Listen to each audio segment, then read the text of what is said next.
good friend from Pennsylvania, for yielding. I want to thank all of the witnesses for your presence here today. It's been a very informative discussion. In particular, I want to thank DA Vance for your presence, and certainly for the many progressive and innovative programs that you have in Manhattan, proving that you can be both tough and fair as a prosecutor, and that has not gone unnoticed. Let me start with Mr. Sewell. There's an extensive record of cooperation that Apple has with law enforcement in this San Bernardino case. Isn't that fair to say? That's correct. For over 75 days, we've been working with the FBI to try to get to more information and try to help solve this crime. I think it's useful to put some of this on the record. On December 5th, the Apple Emergency 24/7 call center received a call concerning the San Bernardino shooting. Is that right? That's right. In fact, the call came in to us at 2:47 a.m. on a Saturday morning. We have a hotline that exists. We have people who are manning that hotline. And you responded with 2 document productions that day, correct? By 2:48 that morning, we were working on the case, and we responded by giving the FBI all of the information that we could immediately pull from our sources, and then we continued to respond to subpoenas and to work directly with the FBI on a daily basis. Right. In fact, the next day, I think Apple received a search warrant for information relating to at least 3 email accounts. Is that right? That's correct. And you complied with that request? We did comply with that and subsequent requests. And so I think also on January 22nd, you received another search warrant for iCloud information related to the iPhone that was in possession of the male terrorist. Is that right? That's right, and it's important that in the intervening stage, we had actually sent engineers to work directly with FBI technicians in Washington, D.C. and in Cupertino. And we provided a set of alternatives or options that we thought should be tried by the FBI to see if there might be some possibility that we could get into this phone without having to do the tool that we're now being asked to create. So the issue here is not really about cooperation, as I understand it. Apple has clearly cooperated in an extensive fashion as it relates to all of the information that you possess. The question I think that we all on the Judiciary Committee and beyond have to consider is the notion of you being asked as a private company to create anti-encryption technology that currently does not exist and could jeopardize the privacy and security of presumably hundreds of millions of iPhone users throughout the country and the world. Is that right? Yet we're being asked to create a method to hack our own phones. Now, Mr. Vance, are you familiar with the Arizona v. Hicks Supreme Court case from the late 80s?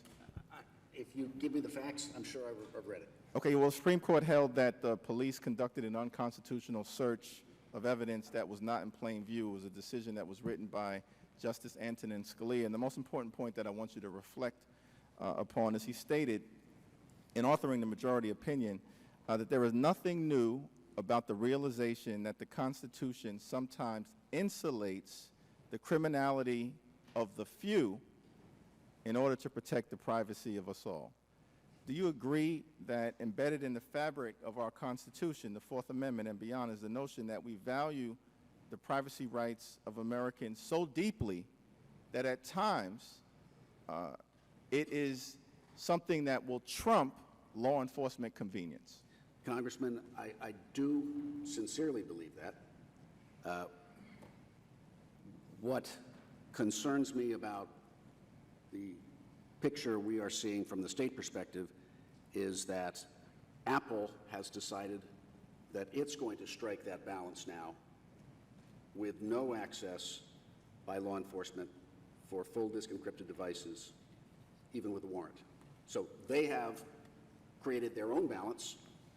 They now have decided what the rules are, and that changes radically the balance that existed previously, and it was done unilaterally. So this well, I committee, think if I can just interject, I mean, I think that that's a balance that ultimately the Congress is going to have to work out, and also the Article III court system, certainly beyond an individual magistrate who's not even appointed for lifetime tenure.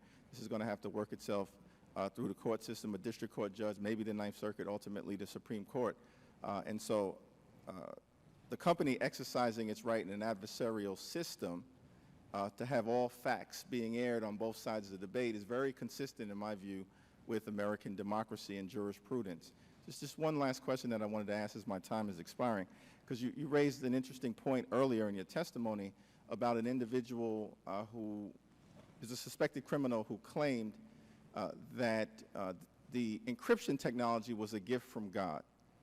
But I also noted, I think, in your testimony that this individual communicated that in an intercepted phone conversation that presumably your office or others were wiretapping. Is that right? No, it's not right.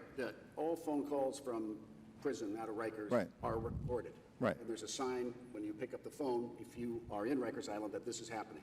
So there's a tape. And ultimately, that tape was subpoenaed, and it's from that tape that that conversation was transcribed. And if I could just, in conclusion, and I appreciate the chair's indulgence, I mean, I think that illustrates the point, presumably, that it's fair to say that in most instances, bad actors will make a mistake.